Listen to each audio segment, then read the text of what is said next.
Hi, I'm Jim. And I'm David. And this is the Practical Guitarist Podcast. The podcast for people who eat, sleep, and breathe guitar.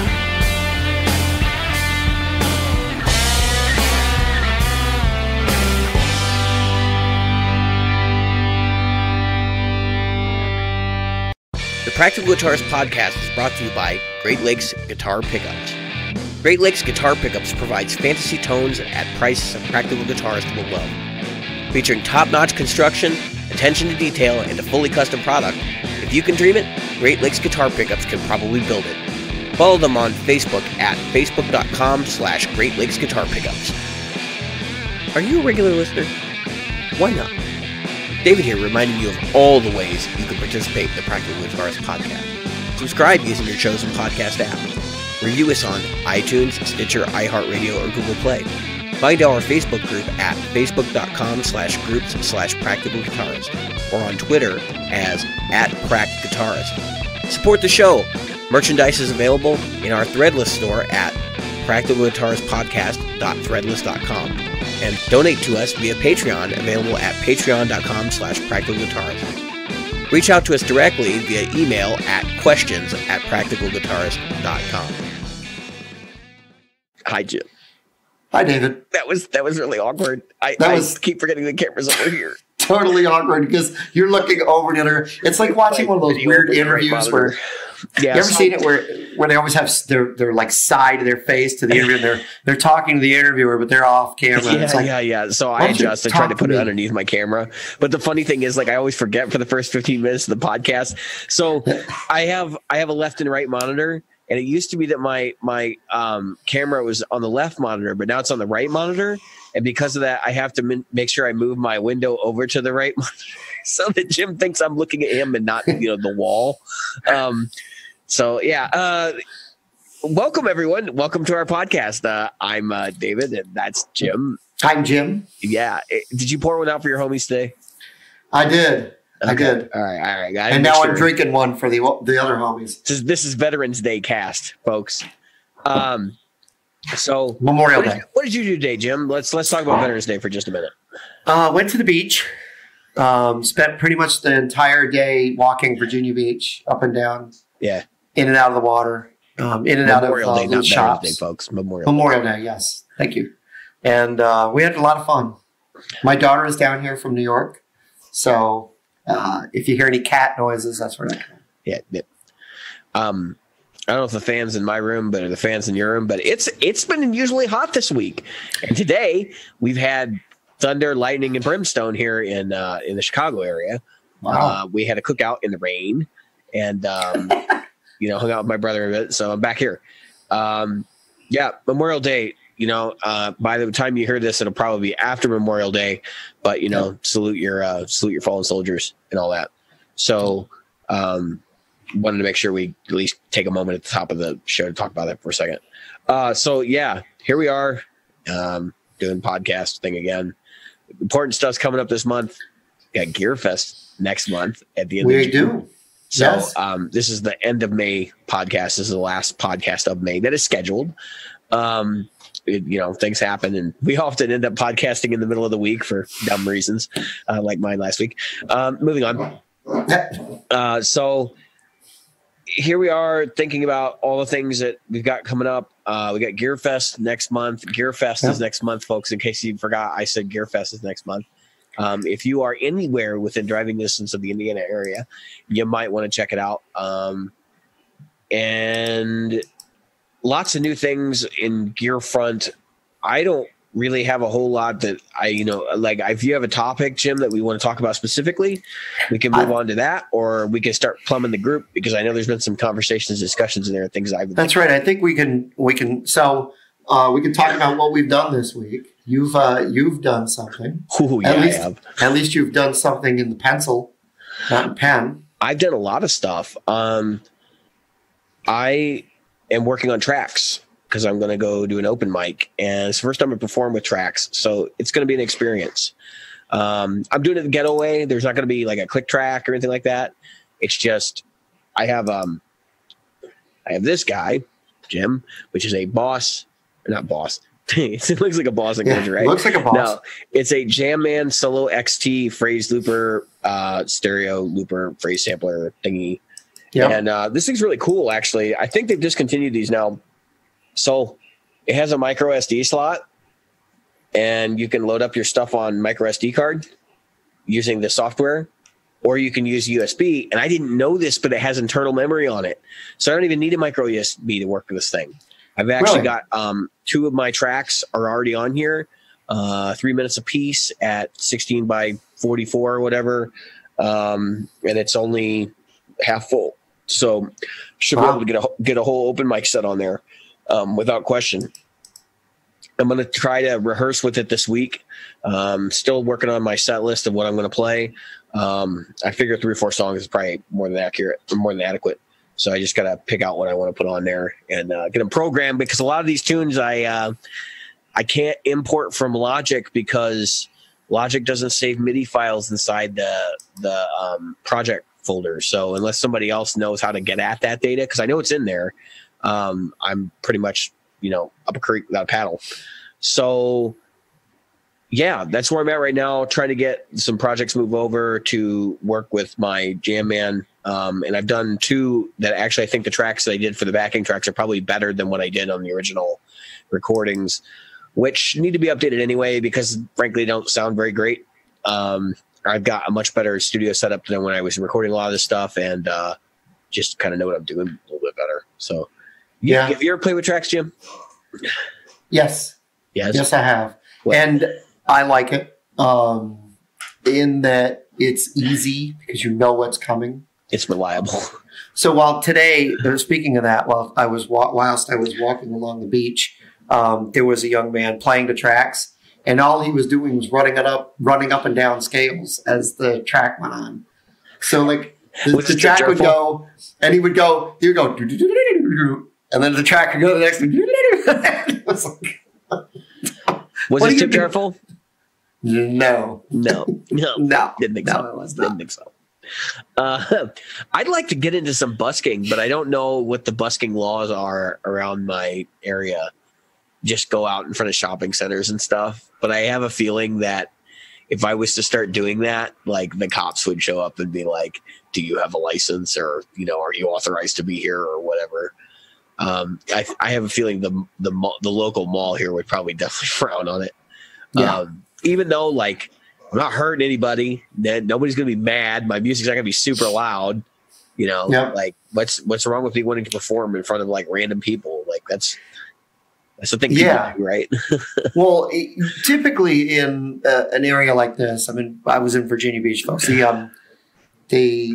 are things you do to sign up to do these things. I mean, you have a busker's license, and I'm not so sure that the buskers I saw today had licenses.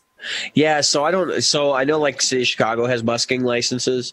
Some of our communities around here allow busking, like it's open season. I don't know what the local communities to me are. And you know what really sucks is there's like not a good place to find this information. Like, What am I supposed to do? So let's call the city and ask them. And then you get somebody on the phone who doesn't even know what busking is. Yeah, they ask you, is that something you carry in a busket? No, that's not. No, it doesn't involve a muzzle loader either. No, sir, I'm sorry. You cannot shoot weapons. Humor for you folks. Yeah. Let me get my black powder rifle out. Let me help you out here. It'll take me 10 minutes to load it. I'm gonna rob a liquor store. Yeah. It's the most insane thing I've ever heard, because I know there are places in the United States where black powder weapons are restricted in some way, and it's like, why? Because I can shoot a nail with it. I mean, yeah, exactly. Because I can shoot, and guess what? They can't do with a muzzleloader. They can't track the weapon. Yeah, I know, because they're basically just a tube with a gun. That's right. So the quote unquote the rifling isn't. Yeah, whatever. So we're not a gun podcast, but that's been your gun moment with Dave and Jim for this episode. The more you know. Yeah, the more you know. You can shoot guitar picks out of a muzzleloader if you wanted to. You could. That could be an entertaining hobby, actually. That could be interesting. I got some used guitar picks here that my wife was giving me crap today because I was talking to one of my kids about wearing out guitar picks. Yep. Because I wore out my first of the new flow picks, and it's funny because I explained to her, I said, well, when a pick wears out, like it gets rounded around the tip, especially where, you want a pointed pick. And I was like, look, some picks wear down a lot faster than others for me. And my wife goes, yeah, you got a whole pick dish full of picks. And Jim, here's the pick dish in question. And there it is, yeah. She's laughing because she's like, you got all those picks. And like, hey, I said, I used to use them until they like worn down to a nub. I'll show you one. Look how worn it is, Jim. It's like literally flat on the end. Oh yeah. Yep. And she goes, why are you keeping them all? I said, I don't know. I got to go through. I probably have picks back to like the first bag of picks I bought, way back when, in this pick dish over here. Like it's probably true.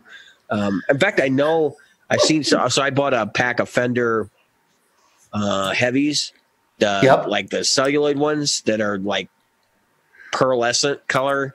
Yeah, I have some of those in there, and I know that was like the first set of picks I ever bought. So yeah, that is legit. The thing is, chances are if I didn't use those picks, they're probably still in there.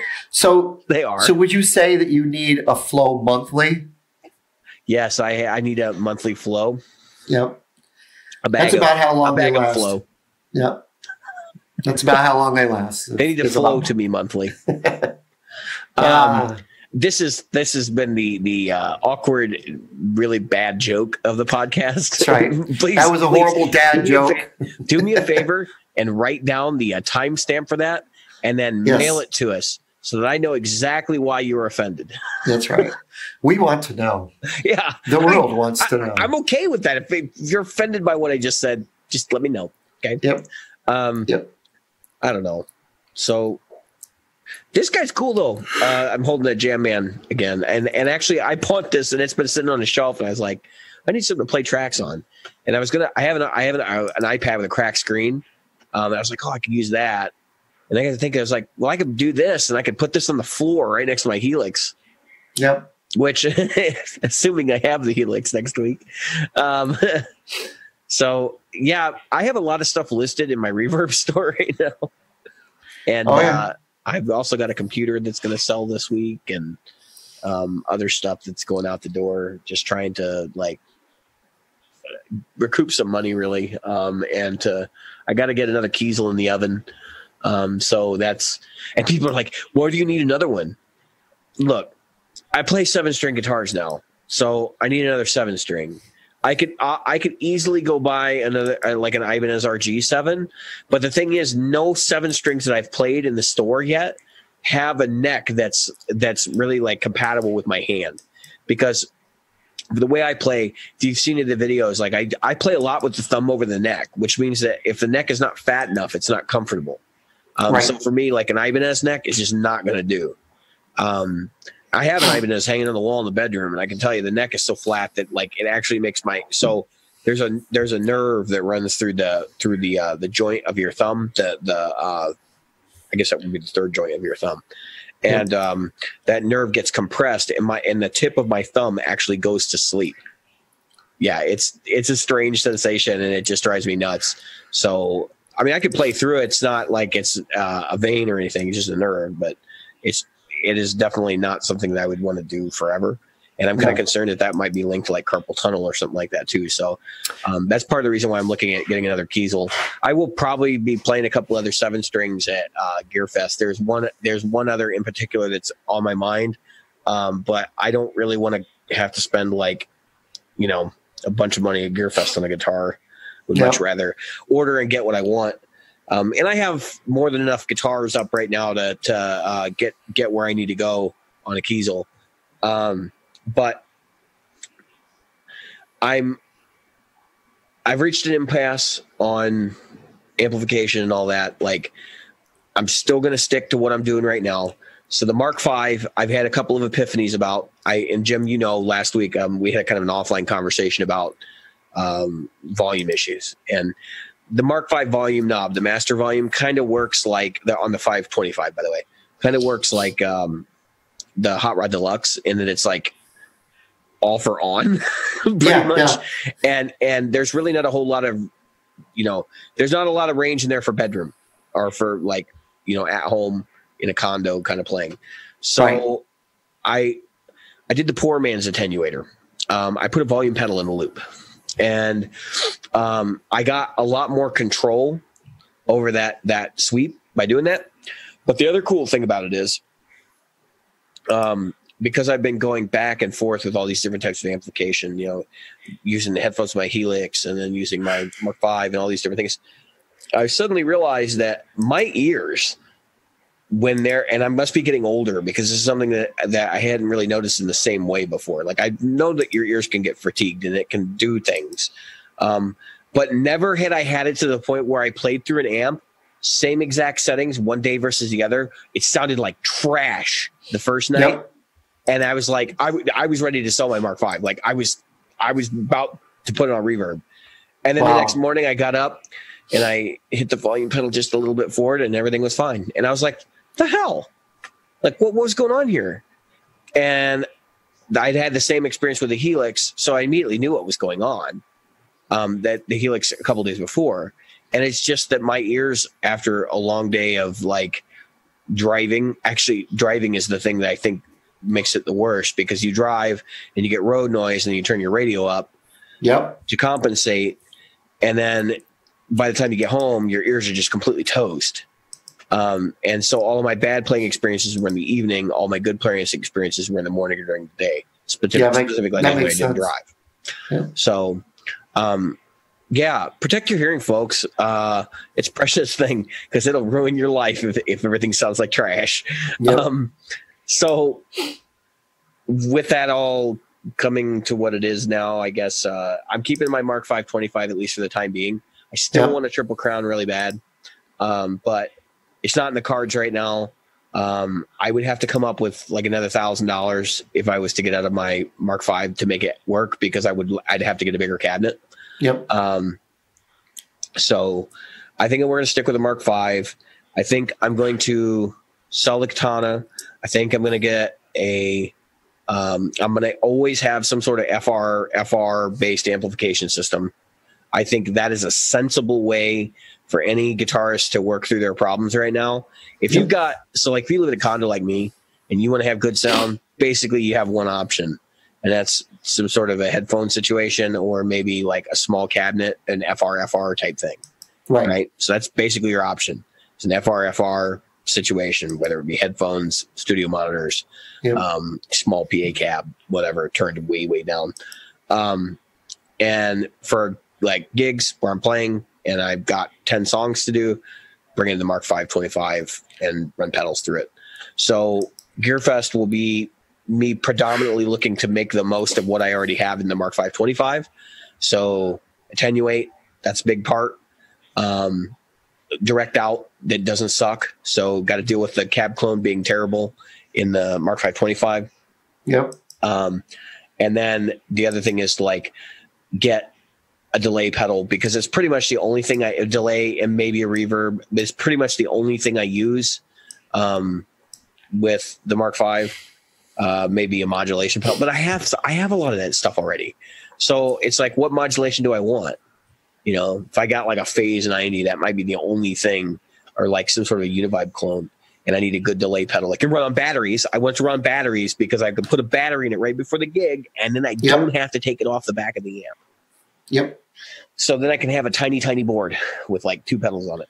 Super small board. That's the game plan. Small board, basically a boost pedal. Super small. A boost pedal. Yeah, I know we're getting there. A boost pedal, and then like a small wah, probably the Crybaby 595Q Mini or whatever it is, the really fancy one. And then I'm actually going to probably use the Angry Driver as my boost, which sounds insane, but it actually, like, if you turn the drive knobs down on it, it does something magical with the Mark V in my guitar. And I'm going to see if I can get like another boost of some sort just for color.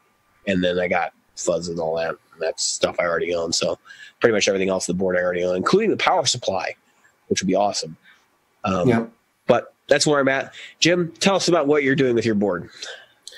So I made a change. And I stripped off some size. And I've gone down in size. And I did this a direct trade with someone, so there was no money turned over, no changing of anything like that. And I switched from the Helix HXFX to the Boss MS3.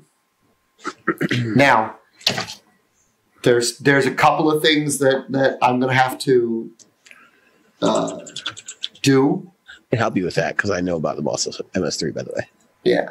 But as far as it goes, I think to make everything smaller, to compact everything, I can put I can use the dirty side of the amp when I want some dirt. I can use one of my many dirt pedals, my fuzz pedal, which I know is a dirt pedal, but it's a different kind. And then everything else, and go with a minimal amount of space. So that's the whole idea. Right. So, what are you? So the MS3 doesn't. Oh, you got the MS3, right? Yes. That's not the switcher. That's the multi-effects switcher. That's correct. All right. Because I've had the ES8, right? Right. Big boy switcher. And programming that thing was nightmarish. And there's no, at least when I had one, and this may have changed, there is no tool on your computer to set up your patches. So for this one, there is. Yeah, but that's because of the effects layouts and all that. That's right. Does it do amp modeling? No, right? No. I don't think so. Okay. And it does. So and you can have like 2 effects and they're always in the same place in the chain. And then I can have 9. Which it's like the only thing I can move the effects anywhere I want, except the loops are always stuck. So 1, 2, and 3 loops 1, 2, and 3 always have to be together. Yeah, right. So they move together. So if you put post, right? Yeah. So if you put effects they're pre all 3 loops. You can't like say, okay, I want this loop in the beginning and then this loop in the middle, which I found odd, but I'm sure there's a hardware software reason for that. But. Yeah, it's so.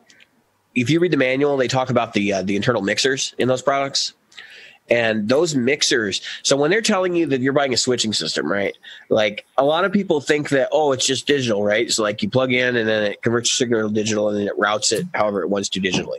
That's not how those work. Those things are full analog, okay? So inside of that unit is a bunch of little analog switches and relays.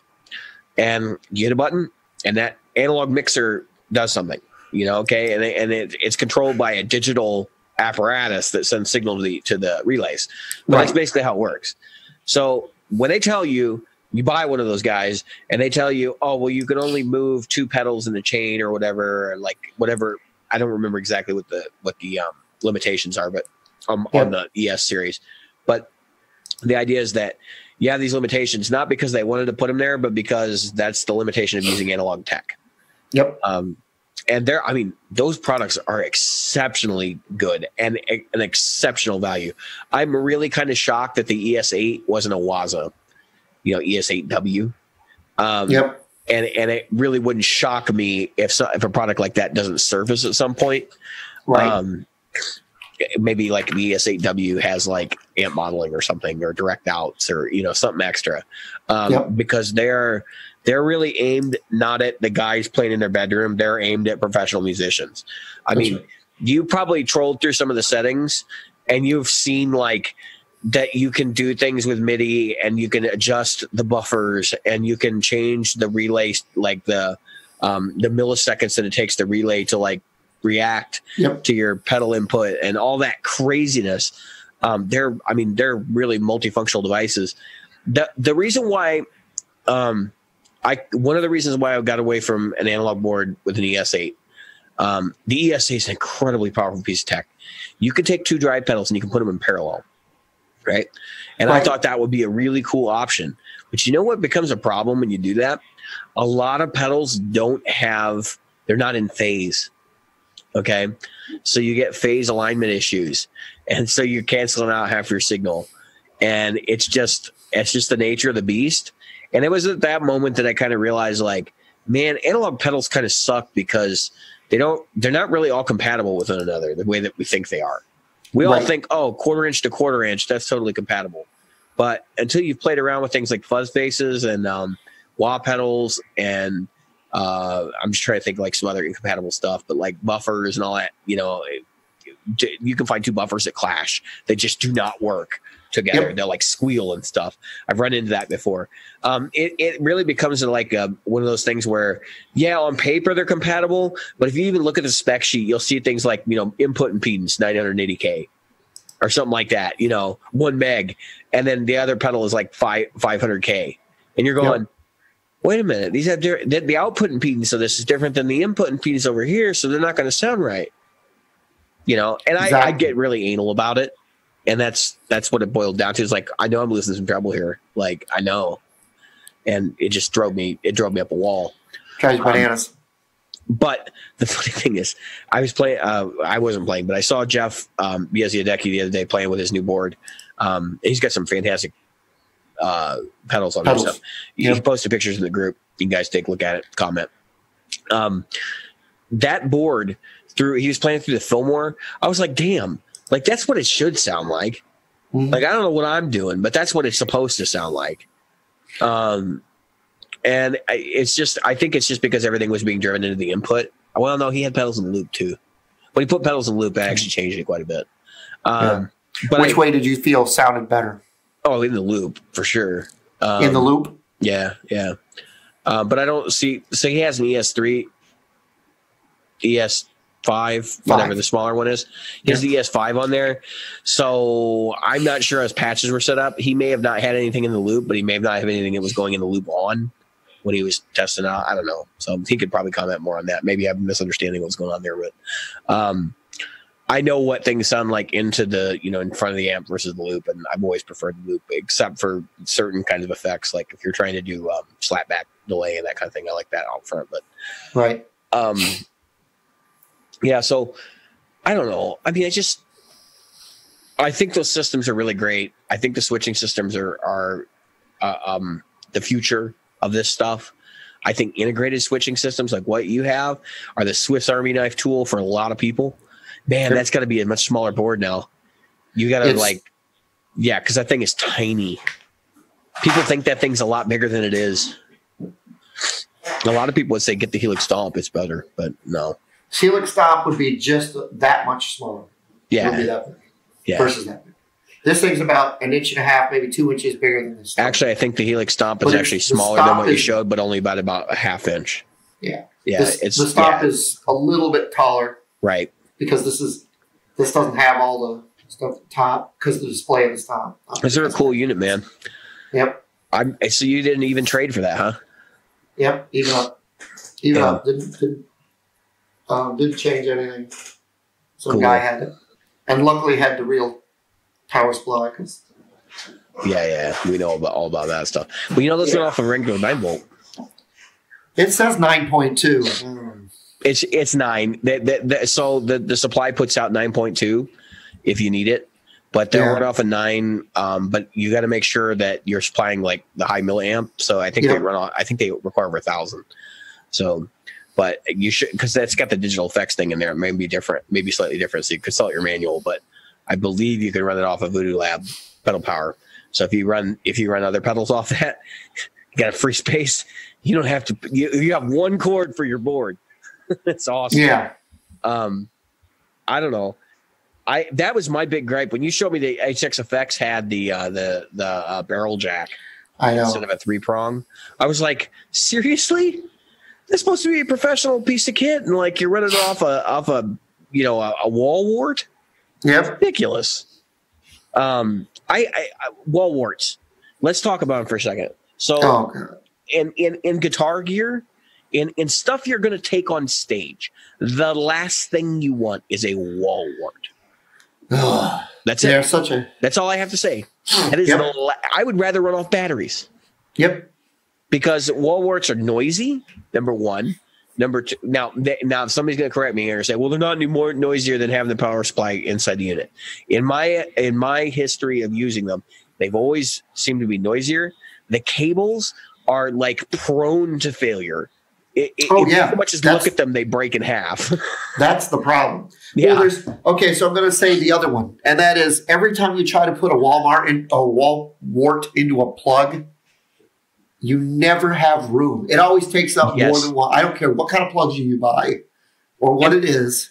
And when you have your box of wall warts, like if you do a studio, like oh my God, I have a box which one of wall goes warts. To which? And you know what I did one Saturday morning? I literally took every wall wart out of the box, and with a magnifying lens in one hand and a flashlight in the other, because they're black with silver text. Actually, if they have text printed on them at all, you're like, investigating to find what the input output stuff is. And I wrote it all down on pieces of tape and stuck them to the side of each wall wart. So now at least when I pull them out of the bin, I know exactly which one's which. I put a piece of tape on this one that says Boss MS3. I think we're reaching the age though where the 4.5 volt USB jack is going to be standard on everything. I think we're going to start seeing barrel jacks disappear. Yeah, and if you use them, it'll be a plug that goes into your 9-volt thing with a USB on the other end. Yeah. It's only a matter of time, maybe 10 years before we're seeing that's like the most common way. Yeah. And for folks that don't know, like pedals didn't start out with barrel jacks. 9-volt pedals started out with all sorts of power connections in the beginning. You had 2-prong AC in some stuff. You had the DC jack with the male plug, which that was really common for a long time. That's what EHX used for a long, long time. Yep. And then it wasn't until like the 80s that the barrel jacks really started showing up in force. So we're 30 years, 40 years into that, and it's and some people are still using them. Yeah. Well, no, I mean, I'm not saying that's right or wrong. I'm just saying that we're 40 years into it. Like, it's not something that can't be changed. Well, it is something that can be changed. Exactly. It needs to be changed in most stuff. I know you don't listen to 60 Cycle How Much anymore, but did you know that they've been testing a product that allows you to use a USB battery, like the ones you buy for your cell phone to charge them, in an emergency situation, to run their pedal board? Oh, really? Yes. And this device is it's like a splitter for 9-volt out, right? And it can run your pedal board for like hours. So Pedal Train has a product called Volto that's basically the same thing, right? Yep. But it's expensive for what it is. Right. And they have basically just an adapter that goes from USB to 9-volt. Yep. And so that's fine. But you know what's really cool? They have he has a Helix Stomp now, Ryan does, and it's hooked up to the backup battery, and it runs for hours on that. Yes. I'm like, there you go. Line 6. Why didn't you design it this way? Those backup batteries are cheap. You could sell the battery to go with the Helix Stomp. People would buy it, a replaceable battery. Look at the here's a perfect example. Fishman, the Fishman pickups, the Fluence pickups, the battery that goes with them, chargeable. Yep. Almost everyone who uses Fishman Fluence pickups gets the battery. Yeah. So, and that was from a conversation with Fishman at the last Gear Fest. So and it charges via USB. Yeah, and that's 4.5 volt. So, now I know that there's another company that makes a pedal power that you can charge via USB. I can't remember what it is. Yeah, it might be something like True Tone or something like that. Yeah, but it's I'll say it's blue, but I'd have to ask. But anyway, I think that first of all, it makes sense. It makes sense to have as much as these things cost. They cost like, 150 is an inexpensive one, $250, $300, $500 for those these. And what we're seeing more and more of is, for some reason, like you said, the Boss MS3 can run off pedal power. I just got to make sure I give it Pedal Train or whatever. I got to give it 1,000 milliamps. Why aren't there more pedals that do this? And that's another thing that we need to get a pedal manufacturer on the show so we can talk about that. But I knowing enough about electronics to be dangerous, I would suspect that it's a cost cutting measure. So you hear a lot about pedals that, you know, ran at 18 volt originally and stuff like that. So the what is it? Univibe. The original Univibe circuit was, I guess, ran 18 volts, right? Yeah. Because it had bulbs in it or whatever that needed to be lit up. Yep. So that's where it gets kind of weird. So the clones, and over the years, they've, you know, kind of modified the circuit to make it work on 9 volts, et cetera. When Mike Fuller started playing around with the Deja Vibe, he was like, how do I get this to work with 18 volt? So he built a step-up circuit that basically takes a 9 volt battery and steps it up to 18 volts. Right. Probably with used transformers or something like that. But I mean, we're talking, these are low voltages, people. I mean, the stuff that's going on inside a pedal, they can use little bitty circuits that can massage the power into pretty much whatever they need to power these super low voltage circuits. Right. You're not going to be electrocuting yourself anywhere inside of a DC pedal. It's just not going to happen. Now, if the pedal converts DC AC, that's another issue. Obviously, you know, don't go opening your pedals and poking around in there if you don't know what you're doing. Right.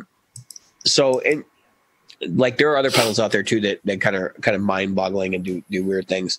I was reading about a pedal recently that had tubes in it and it was running off batteries. And I'm going, how is that even possible? Because tubes require high voltage, high amperage and all that. Right. And but lots of products, nanos or something like that, or I don't know what they were doing, but they were basically saying like we can run a tube off the 9 volt battery or whatever. It's like, wow. Yeah, I'm sure you can, but that tube is going to be starved like nobody's business. Exactly. There's no amount of stepping up you're going to do to replace the loss of power there. So I don't know. It's just buyer beware. Realize that pedal circuits are not going to be able to do those kinds of things. So yep. I'm glad to hear that you've jumped into the MS3. I think it's a good fit for you. I thought it was a good fit for you originally. I was kind of surprised that you were as into the Helix as you were. They're a really similar competing product, though, when you really think about it. I don't like the Helix form factor. I think it's massive for what the HXFX. I don't like the form factor. I think it's massive for what it is. I think Helix in general, all of the products in the line are massive for what they are. With the exception of Stomp. I've had my Helix open before because I had to lubricate the pedal. There's not real. I mean, there's giant boards in there, but I mean, it could have been shrunken down. I mean, knowing what I know about computer tech, like there's no reason for that thing to be as big as it is. Now I understand part of it is like, well, we want to put 10 foot switches or whatever it is on the Helix. And like they did that in such a way that they could space them out properly for players, which is a good thing. Yeah. But then what they should have done was just said, you know what, we're only going to put half the switches on this, and then we'll have an expansion for the guy that needs the rest of them, and cut the cost in half or whatever. So I don't know. There could have been a lot of different things. I think that you run into the user-friendly side of things, and you run into the cost-effectiveness side of things. I mean, I think Helix is a lot about image. Look at the casing on it. It's designed to look cool, right?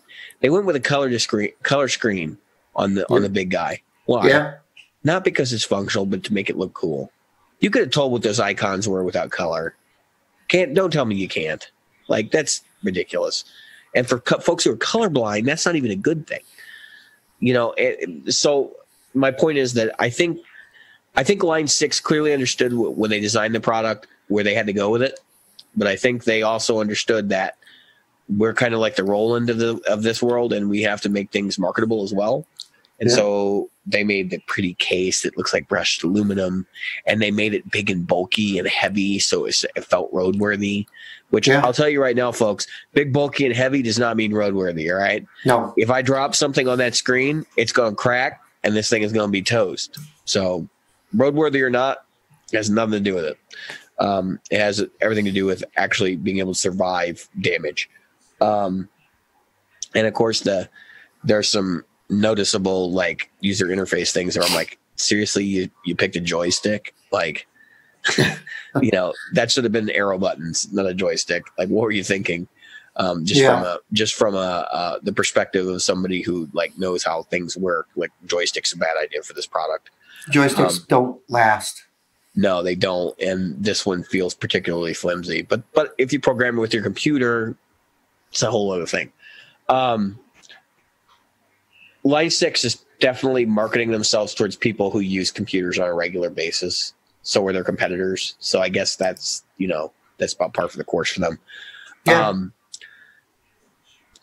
I'm trying to think. Oh, so I did my coffee walk this morning in the group, and I don't know if you saw that, Jim, but I basically just talked about GearFest and like what our plans were for that, and I also talked about what it takes to go through an episode of the show and like how much production work goes into it, and that none of that's shocking to you, I'm sure. And so I mentioned in that though, talking about like what have we been listening to lately. And I think that's a good topic for the remainder of this podcast. So I think so. Because I know you're listening to some weird stuff because you're playing in a cover band right now. Music that you're not. But I'll mention the stuff that has nothing to do Cardi with that. B yet, Jim? Yeah, no, thank God. But I don't think that it would be off the table though. No, it probably is a discussion. I don't think it's off the table because I'm rehearsing it this week. What I do like about some of the stuff is. So we do a song called Price Tag. And musically, it's pretty simple. It's 4 repetitive chords done with a funky feel and a higher 3 strings. It's kind of fun. Kind of mindless, though. And it's kind of like painting. You're just brushing the stroke, but you're not really thinking about it. But then they were like, just come up with a solo for the end. Just make one up. So it's like, okay, I get to take this 4-chord progression and play over it. And it makes it for a little bit of fun. You know what I mean? It makes it so that it's not just this boring thing. And there's no expectation of what it's supposed to sound like at any time. Because every time I play whatever comes to mind, which I like. I like that. As far as music that I'm listening to outside of the band, really, because I listen to, believe it or not, I listen to a lot of Joe Rogan. I listen to a lot of like informational podcasts, which most people are probably shocked to hear that you're informed about anything.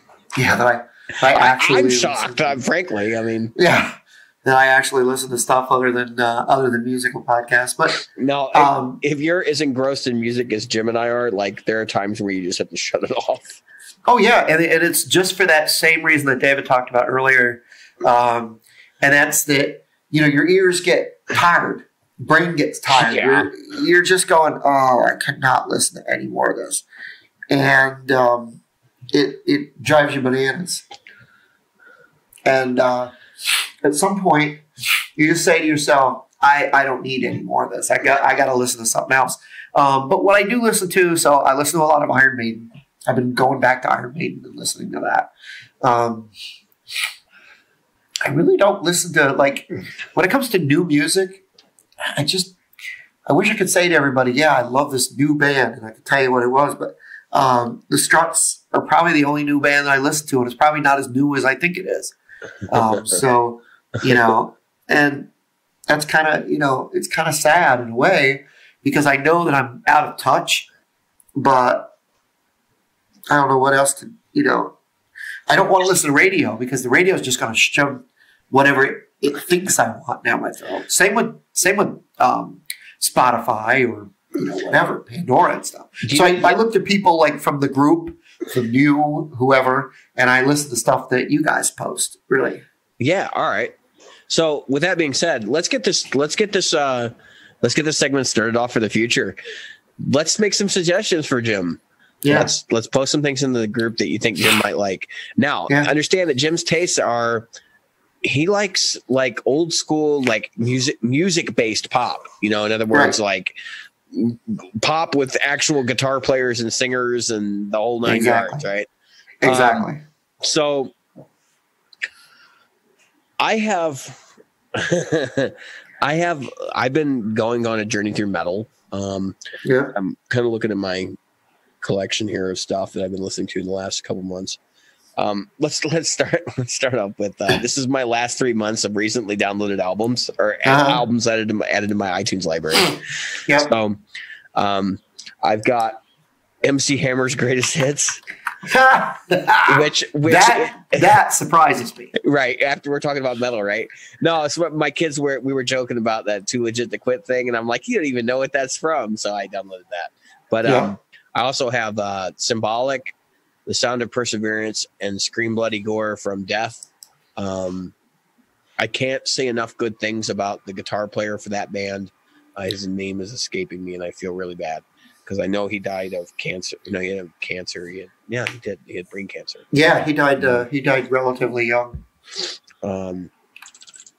So I'm looking up his name because I'm not gonna. Chuck Scholdinger. I always forget his name. Yep, Scholdinger. Chuck is legendary. He a lot of people consider him to be like the first guy in death metal. Yeah. So like the best player that played death metal pretty much. And he is exceptional. His live performances are exceptional. I've watched several like full concerts that you can find on YouTube. And actually the fact that he's singing while he's playing some of the stuff he plays is like, it's just, I just sit there and shake my head. I'm like, how is he doing that? Like, there's no way. And he wasn't the only guitar player in that band either. So, but he was playing the hard stuff, which is what got me. So along with that, I've got Gary Clark's This Land. I don't like this record that much, actually, and it's probably actually going to disappear from my library. Right. I'm not that interested in it. I'm a Gary Clark fan, but I feel like this record is very much pandering to the hip hop masses, and it's not Gary Clark doing the blues thing anymore. It's like Gary Clark trying to be pop, sort of like rap and R&B and soul and all that stuff mixed up. And it just doesn't work for me. I know this record's probably going to win Grammys and stuff, but for me, it just seems like it's overdone. I've been listening to Dream Theater lately as well. We're going to have to talk. We're going to have to talk. So, yeah, Distance Over Time. One of my favorite tracks on it. I'm going to borrow Jeff from Jeff Biazadecki. They were a great band until they broke up in like 2003. Because, Mike Portnoy left. Yeah, I know.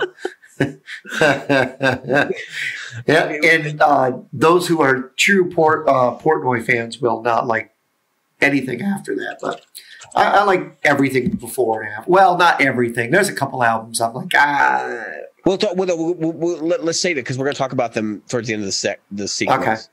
All right. So he actually left Dream Theater in 2010, by the way. I know it wasn't 2003, but I'm just like, I knew I botched that joke really bad, but it's still funny when he said it to me originally because I was like, yep, you got it, man. I was a fan until Portnoy left. Actually, I completely believe what I just said. Like when he left, the soul that was in that band left, and Portnoy was kind of like he wasn't. So the guy they got right now is Mike Mangini. Correct me if I'm wrong. Yeah. Mangini is a monster player, right? He can play the most insane stuff that you shouldn't be able to do on drums. That sounds like a drum machine on acid, and he's incredibly skilled at doing that. The problem is that Portnoy is capable of doing some of those things too. Okay, Portnoy is capable of doing a lot of those things, in fact. But Portnoy is a taste player, and he's kind of like the Phil Collins of the generation. So, you had Terry Bozzio and a lot of other players that were kind of around when Phil Collins was doing his thing with Genesis, and the press liked Phil because they understood that like Phil was doing something musical. Whereas like those other guys, they were stunt monkeys and they were really good at what they did. They weren't necessarily the most musical dudes. And that's kind of the same argument here. So I apologize. My AC is going in and out over here and it's like being totally ridiculous as to when it decides to turn on and off. And I know it's bleeding in. So if this has affected my audio quality for this episode, crucify me for a change. Yeah, so we'll get to Dream Theater at the end of this. So a couple other bands. If you like Dream Theater, there are probably some other bands I can recommend you, but actually you might like this record. This is Infinite Mind from Lee McKinney. Lee McKinney is the one of the guitar players for Born of Osiris. He's been with Born of Osiris for quite a while now. They've had a number of lineup changes over the years, but he has been their go-to guy for I think almost 10 years now.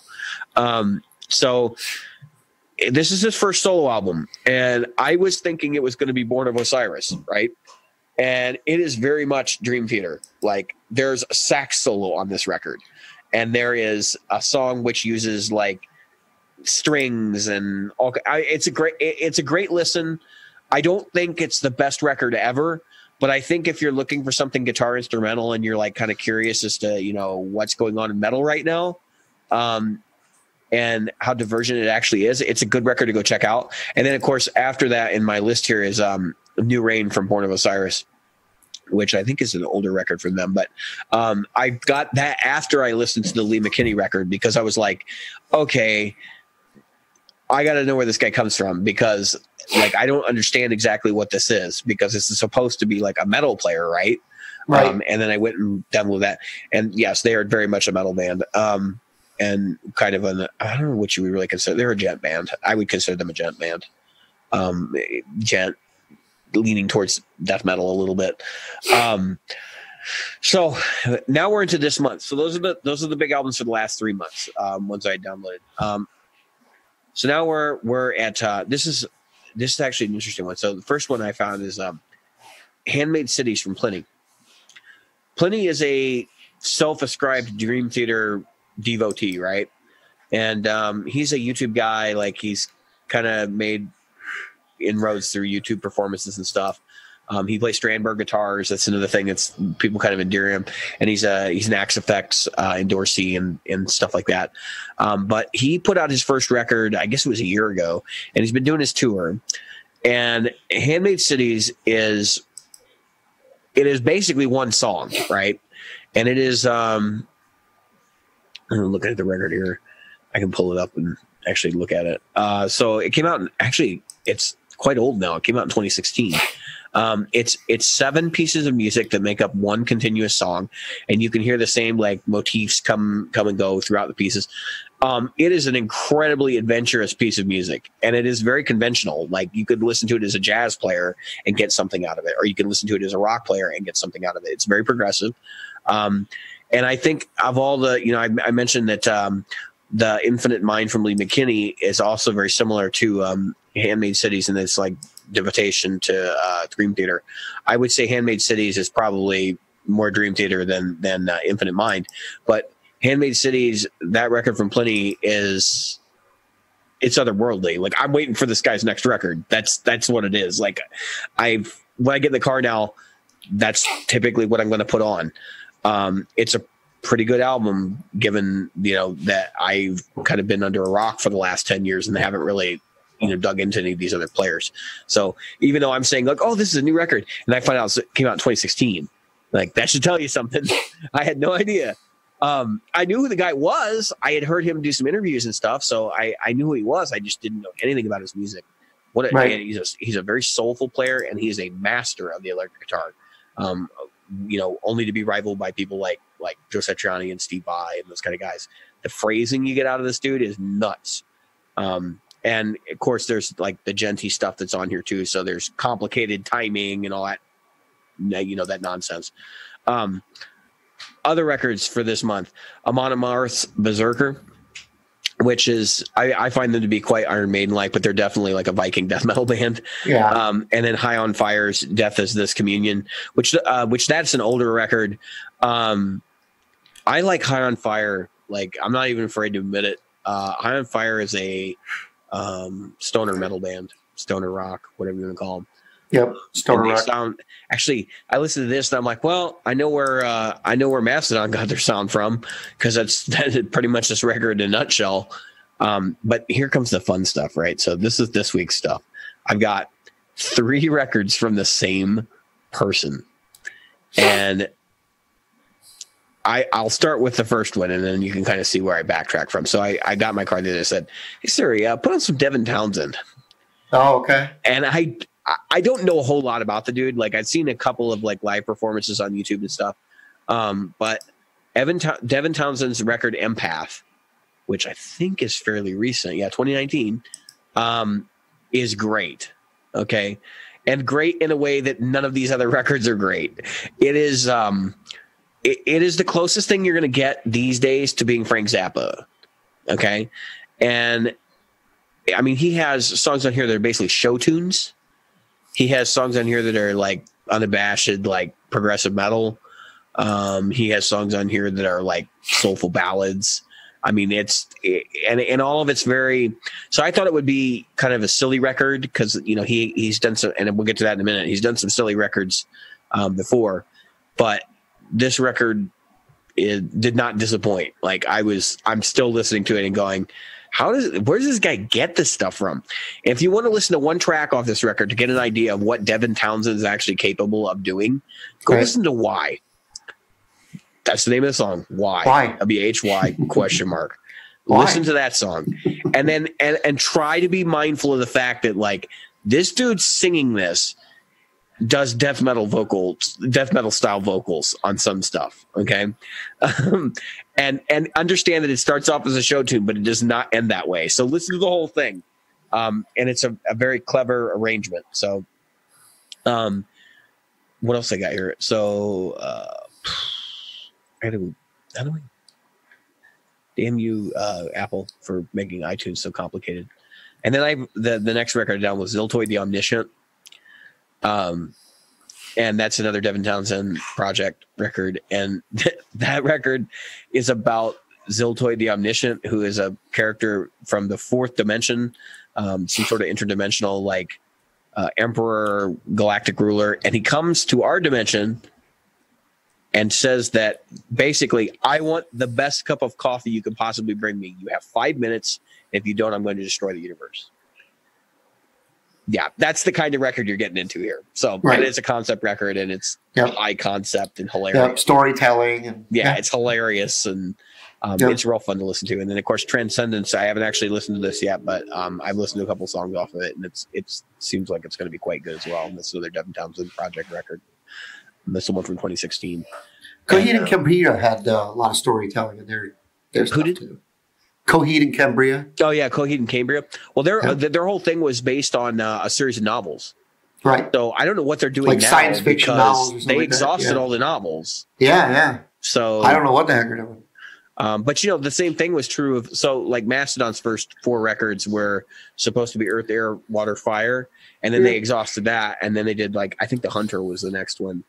After Leviathan. So that's kind of the similar archetype, right? But I just feel, for our audience and for you, Jim, I feel really out of touch too, because I'll be the first to admit, when I got into high school as a new mill kid, right? I had was listening to Korn and never really got into Limp Bizkit, but I was listening to Korn. Later on, I got into like the early Creed, the first Creed record, the Stained record when it came out, the first one.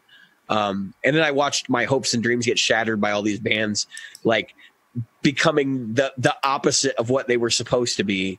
And then as time went on in high school, it's like when I got my sophomore year. So by the time I didn't start playing guitar until my sophomore year. My freshman year was spent like worried about new metal bands and all this stuff. And then like I'd see these kids walking around with Pink Floyd t-shirts, and I'd see these kids talking about Led Zeppelin and all that stuff. And I'd be like, you guys are idiots. Like this is the you know, the 16 or 15-year-old of me. You guys are idiots. Like, why don't you like things that are current? You're so stuck in the past. And then like when I started to play guitar, that changed everything like overnight. And I was like, you no, were suddenly like, oh, I understand, you know. And then I actually love that music for what it is, like not just for, you know, like the guitar like tuition that it provided me, but like also to understand like what that music is and like how it works and the true genius of it. So now I kind of thumb my nose at the bands I was listening to when I entered high school, and I'm like, that was silly, like, you know, to kind of just, you know, ignore the ancestry and all that. So I feel like that same attitude happened again. And that was like when I was in college, and really until a few years ago, I was stuck listening to old music. And I did not want to, if it did not happen, pre-1990, I was not interested. And it was mostly because I'd been tainted with bands like Creed that went off and did what they did. Yeah. Their first album, Human Prison, is totally different than everything else they did. They were being compared to a young Metallica when they did Human Prison. In fact, I heard a DJ here in Chicago say that exact phrase, that Creed is a young Metallica. And then the second record comes out, and all of a sudden it's like all happy and like a totally different angle. And then later on, Nickelback. And so like Nickelback, I had the aversion from day one to Nickelback. I want to make that really clear.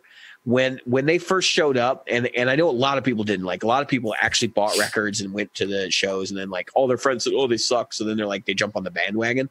Yeah. I reacted immediately and like, this is pop music. I don't like it, because I had a misguided view in my youth of pop music being like the enemy. Right. And that just comes from the punk rock attitudes of the people I was, hanging around with and listening to and all those kinds of things. So I did hear that and go like, well, that's not Jeff Beck. Like, I'm not interested in this. And really there haven't been many other rock bands since Nickelback that are all that worth talking about. I mean, what they had, like, there's like Shinedown, I think is one of them. Yeah. And then who else has really happened since that? I mean, Mastodon's pretty big. Yeah. But I don't think the rock scene is what it was at all anymore. I think it's been supplanted mostly by electronica at this point. Well, if you're not a blues band and a blues act, which unfortunately are receiving a lot of shade and hate, like John Mayer or Joe Bonamassa, then you're getting rock that's aged. And the problem is that, that's why I liked, and I wanted to go see the Struts, but I like listening to Struts. They kind of have taken that and they're taking the mantle and they're running with it. Whether somebody thinks that they're being formulaic or not, at least they're trying. For everyone that says that rock music like that's gone, what about Greta Van Fleet? Right, that's the other one. A platinum record. Yeah. And sound like Led Zeppelin in 1971. I mean, it's, you know what I mean? Like, that music's not dead, people. Like, if you really think it is, how did that happen? How did that happen? Are you telling me that those sales are completely based on 15-year-old girls putting posters up of Greta Van Fleet on their wall? Exactly. It's absolutely ridiculous. It's not. But that said, if that is happening, I'm okay with this. I mean, right. What better bunch of guys to put on a 15-year-old girl's wall than musicians who have worked hard to get where they are right now? Now, if I find my girls hanging up that poster at the end of this podcast, I might have to make a phone call to the boys over in Michigan. But well, I'm just saying that it's an unfortunate side effect. Is that then people go, oh, they sound too much like Led Zeppelin, and what's wrong with that? Sure, that's the thing I have is what's wrong with that. I mean, I get it, but I don't understand what's wrong with it. I don't know. I'm looking at Coheed and Cambria's site, and I call it Cambria. It's Cambria. Yeah, it's Cambria. You can get the new 3 LP plus digital bundle, $3. Wow. I think that's a pre-order. I like their sound. I mean, I think they were heavily influenced by Iron Maiden. Frankly, they were they were borderline power metal. Yeah, and they have the new one looks like it's a science fiction thing. There's a man and a woman in obvious space type suits, and she's holding a. She's holding is it? What's that? It's not Steely Dan, is it? No, she's holding a helmet that she had obviously been wearing to be in space, and he's holding it. I'm interested. I'll go check it out, because that was a band that I don't think they were really worried about conforming to what else was going on at the time. No, and I'm okay with that. you were talking about blues a minute ago and talking about players that like really haven't aged beyond like, you know, what blues was 30, 40 years ago or whatever. And then you got guys like John Mayer who have pretty much like forsaken the blues.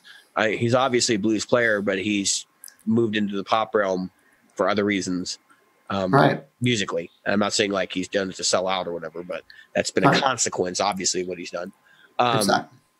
I would say, you know, I posted that clip of Philip Stacey, right, playing a bar. Yep. And of course, I got called out immediately because he's playing a Relics guitar, which is hilarious because Jim and I don't hate Relics. We just wouldn't buy one. Right. That's all we're saying. Like, that wasn't a Relic though. That's a legit, you know, that's like a old guitar, 61 Strat or something, you know. And actually, he's got a pair of them, and he's just beat the hell out of both of them over the years. And I can remember when those guitars actually had finish on them, which because I've been following him that long, like last 10 years, he's worn most of that away. The guy plays probably 6 hours a day.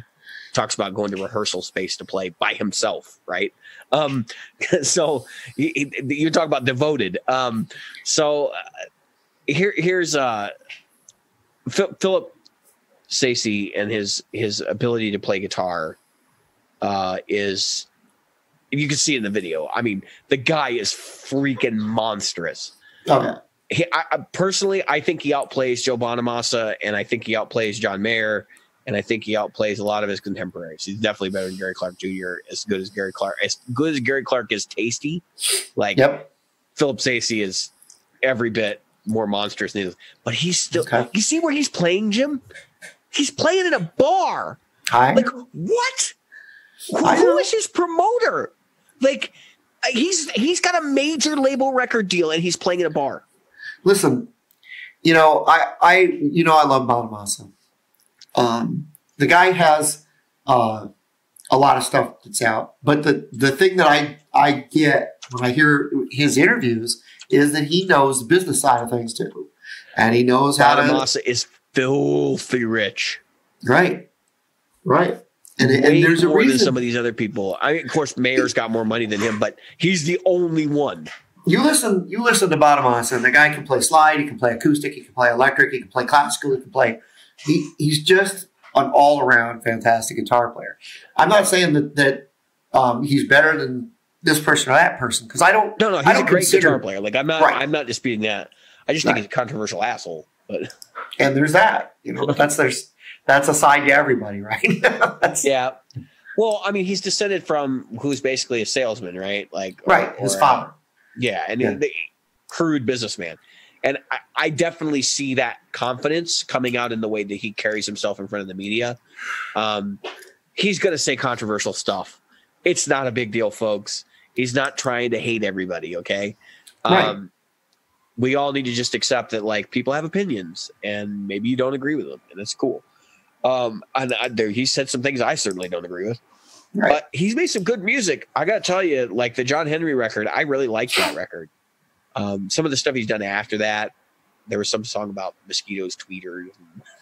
I was like, this is stupid. Yeah. This is just stupid.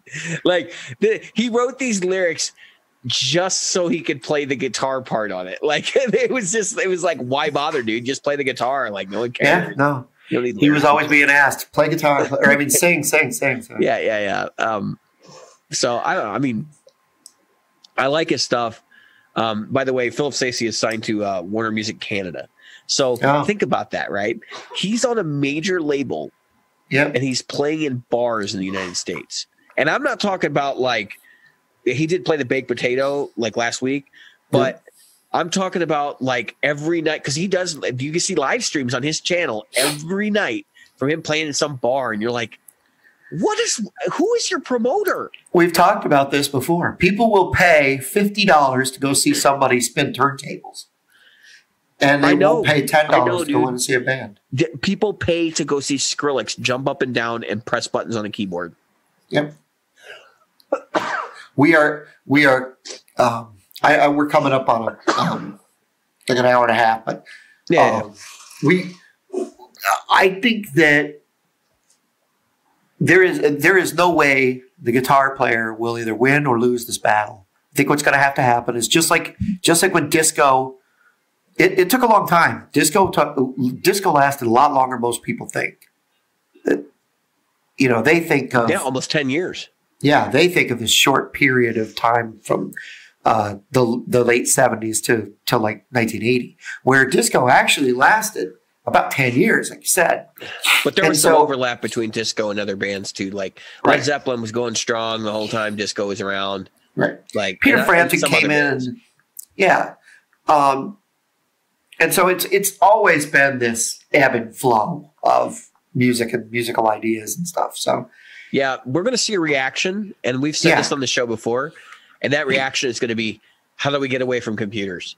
Well, it's going to be visceral. It's just going to be like the when people said, you know what, we're tired of these incredible guys with the big hair. We just want people with regular clothes, blue jeans, and Yeah, so we're going to go back to folk music after this is what's going to happen. I think it's coming. And then we're going to slowly build back up to where we were in the 70s, 80s. If you don't see the indie bands and the other things that are growing right now, I think we'd be blind. And a lot of that folk music is alive and well. It's alive and kicking. Sure. A lot of indie rock is really just folk music. It is.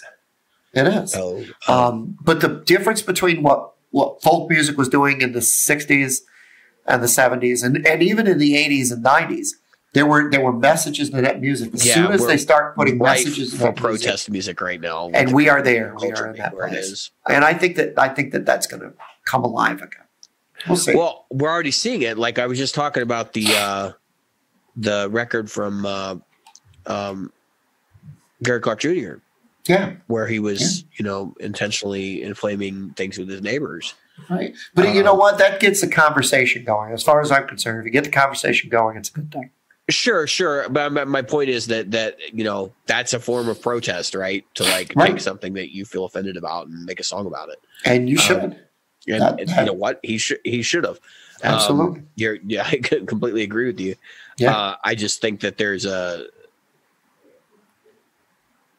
no.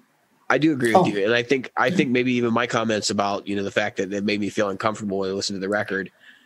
I think that's what he wanted. More or less indicative of I think that's part of the message, and I think it's more or less indicative of the fact that we live in a country where we have these problems still. That's right. I feel uncomfortable listening to it because of it. And you know why I feel uncomfortable listening to it? Because I have to face that cold, hard reality. Yeah. And sure, I see it. It sucks because you know what? There's a community guilt that goes along with it. And even if you're not a part of it, like you're part of that community. And so therefore you feel like some sort of responsibility element there. It sucks. Absolutely. So if you are one of those people that Gary Clark Jr. writes songs about, quit. Right. Exactly. Stop doing that crap. Like get over it. Yeah, exactly. You're going to have to live with these people regardless of whether you are ever going to agree with their culture or their behaviors. That's right. We don't have to love everybody. We have to get along. I try to. But that doesn't mean you have to. So Philip Stacey, like in that whole thing. So what I wanted to point out is like he goes to Europe, and this is what's so funny is that Europe is totally different than us. He goes to Europe and he's playing venues like slightly bigger than the House of Blues here in the United States. Right. And selling those places out like 2-3 nights in a row. Yep. And here in the States, like you literally cannot get promoters to get him big enough venues. Exactly. And you know what's screwed up? The kind of music he's playing is an American art form. Yeah. And we can't perform it here in the States because nobody wants to see it anymore. Yep. Yeah, you're right. You're right. I mean, unless you're in a huge city, where are you going to find jazz? Unless you're in a huge city, where are you going to find blues, really? Yeah, there's no receptive audience. No. So, and we're killing it. Or is it killing itself? That's a question for our audience. Yeah, are we killing it, or is it killing itself? Yeah. Well, since you've alerted me that we were nearing our hour-and-a-half mark, want to encourage people, if you are on the fence about going to Gear Fest in Indiana, both Jim and I will be there, and Nick Bongers will be there for Great Lakes Guitar Pickups. He can answer your questions and take an order, I'm sure. And we're just going to be hanging out, like having a good time. So if you want to come out and visit, like you're more than welcome. I'm sure Sweetwater won't turn you away because it's it's a huge event. Exactly. As I said on my thing this morning, it's bigger than Summer NAMM. So and it's kind of funny because like they split hairs this year. Summer NAMM moved out later this year, so it's like some people are going to one and not the other. But just to recap, I know we talked about this earlier, but for people who don't listen to every episode, because I know there are probably some out there that don't. GearFest, I'm going to read through the list of people who are attending again this year, and they've added a few, so this is very important to me. Ben Casey from Ableton, Bill Evans, fusion saxophonist for Miles Davis and Mick Jagger, Billy Sheehan, obviously bass player for a number of bands, some of who are really active and popular today. We've got, I'm just trying to find the ones that I would know, like Craig Anderton, who's a music industry author and journalist, and also he wrote the book on like electronic projects for musicians or whatever. There's a modern prog fusion band called Covet that's going to be there. Danny Korchmar, session guitarist for Linda Ronstadt and James Taylor. Who else do I recognize? Don Carr, who's guitarist for Oak Ridge Boys and actually works at Sweetwater, apparently. I've heard of that guy named Greg Koch. Yeah, he's going to be there. We're getting there. Eric Johnson is going to be there. He will probably be doing the closing show, I would imagine. Which would make the third time that I've seen that legend of a man. Greg Koch is obviously going to be there. Doyle Dykes. I've heard of Jeff him. Skunk Baxter. Yep. And they've just been like these. Seriously, have almost tripled the number of people. Johnny A, guitarist. Kenny Greenberg, who's a producer songwriter for Taylor Swift, Brooks and Dunn. Marcus Scott from Tower of Power. I'm still going here. You got Mark Hornsby. Yeah. He worked with Garth Brooks. Obviously, because he works there. Michael Sweet, those who might not know him from Stryper. Nick DiVirgilio from Genesis. He's played drums for Genesis Live. Nick Balcott, he used to work for Orianti, Pete Thorne, Randall Smith, Rob Scallon, Rudy Sarzo, Steve Stein. You might want to reach out to him. Of course. Steve I've already done that. I told Steve we'd meet up. And then Sylvia Massey, Tim Pierce, Travis Larson, Tor Morgensen. It's going to be nuts because I'm seeing some of these other people that they've added. I'm like, are you kidding me? I know, right? Steve Stein was on the list before. Yeah, he's on there now. And neither was Rob Scallon. Nope. He was really funny. What's he going to promote? Because they don't sell Chapman. Yeah, good question. Unless they're going to start. Pete Thorne, that's another new name on that list. Do they sell Sir there? Yes, I believe so. Even if they don't, they would sell his, let's see. I thought they sold. Yeah, they probably sell some of the stuff he makes. I thought they sold. But PRS is an addition because he wasn't on there before. Remember? We were talking about it. Is Paul going to be there? Yeah, so he's on there now. Michael Sweet. I completely skipped him. I was going through here. The list is massive. We're skipping like 3/4 of the people on this list. I know a lot of those people, even though they don't sell the gear that they represent. They might do be come doing there educational to do sessions or something like that. Right, and they do come there Pete to Thorne do. is there for Line 6. Well, that makes sense. And he's doing a bunch of Line 6 videos right now, so that makes sense. Rob Scallon is there posting an event called Using YouTube to Get Discovered. Yep. I'm looking to see because now they have all the the sessions mapped out. Yeah, there are a lot of people that come there to use their Sweetwater's got a heck of a place to record, as you know. Yeah, a studio. Yeah, Studios. So I want to know who the headliner is going to be because that last session is usually great. I want to see. It's Eric Johnson. He's doing a special performance. Yeah, wow, big surprise. You want to hear some crazy guitar sound, Jim? That's the one you want to stay for because that's why I'm staying. Nobody doesn't like him. we're not leaving until the next day. So yeah, we're staying for that. Well, it's early. The show's over at 6. Yeah. So, well, then we can go back to the room and hang out. Yeah, and then we got plenty of time the next day to fool around and record all everything. So, we've overstayed our welcome. But if any of those names entice you to go to GearFest, add our name to the roster because we're going to be there. And we won't entice you. We're not official or anything like that. But we'll definitely look forward to meeting people from that listen to our show of the small family of listeners we have. So, yep. Jim, I have been David. Yep. I've been Jim. And tonight we were Practical Guitarists. That's right.